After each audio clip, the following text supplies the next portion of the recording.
We're starting a new feature on Rochester's, on KROC-AM.com. That is our website, with our YouTube channel. We're just going to kind of offer some views on some of the highlights of the week, various topics, and just kind of go through them, make a comment, and move on. David, you want to start?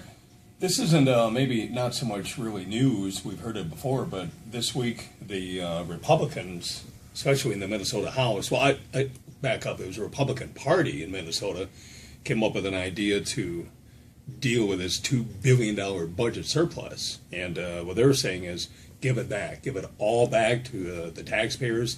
This is money we took, we don't need, we already have our budget, let's give it back.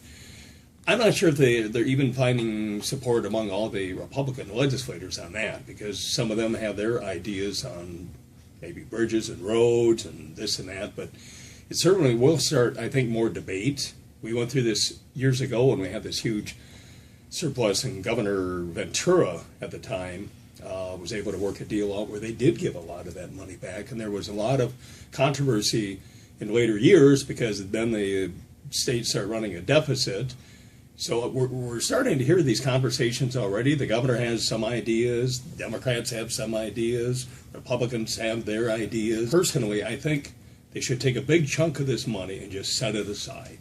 Don't use it. Just keep it in the budget. Use it for cash flow, whatever you need. Maybe even pay off some debt. And not give any of it back? Well, if we have another downturn, look where we're going to be. Same thing. You see this cycle over and over and over. They get a surplus, they spend it, now we got to raise taxes or do some accounting gimmicks to deal with it. And it's just not a good way to run any government. Certainly not a business. You don't run a business that way. I know in the past they've had difficulty even dealing with that question because the state constitution requires a balanced budget, and their ability to pack away cash is limited to the rainy day fund scenarios, and that becomes a very charged issue in itself to have that amount of cash set aside. Even if they gave away all the $2 million to everybody, wouldn't it be about $350 per person? Which, it's nice to have $350, but it's not that going to be that big of a dent and big of a difference in our daily living. I guess the concern that I have is if they start funding new programs. We know what that means. Tails down the road. You can fund them now, but then down the road, if you keep those programs, where are you going to get the money? They tend to become more expensive down the road as well. Yeah. What do you think, Ange? What's your topic? I think probably the most significant news I heard this week was the Dayton's, or not the Dayton's, that's how long I've lived in the state of Minnesota, the Dayton's Target Corporation's announcement that it's essentially over 3,000 positions out of the corporate headquarters. Almost half of that unfilled positions, but now they're off the budget and will not have an economic impact. But 1,700 people losing their jobs up at the Twin Cities headquarters. And it sounded immediate. It didn't they walked out the door with boxes. Right. It might signal future major challenges for one of our largest employers in the state of Minnesota. Yeah, they're fourth largest, I think. As the retailing sector of our economy continues this transformation from the challenges mounted by the Amazon.coms of the world and the whole e-commerce sector, and the cost of having these big box stores, which Target has been so successful at, they're going to move away from that. How quickly they move away from it probably will dictate whether they're a future player in the game at all.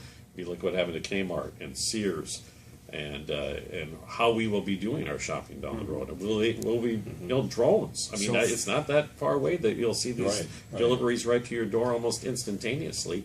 And a little bit of irony in all of this as well, because if you look back at the beginning of the big retailers in our country, it was Sears with their catalog. Yeah.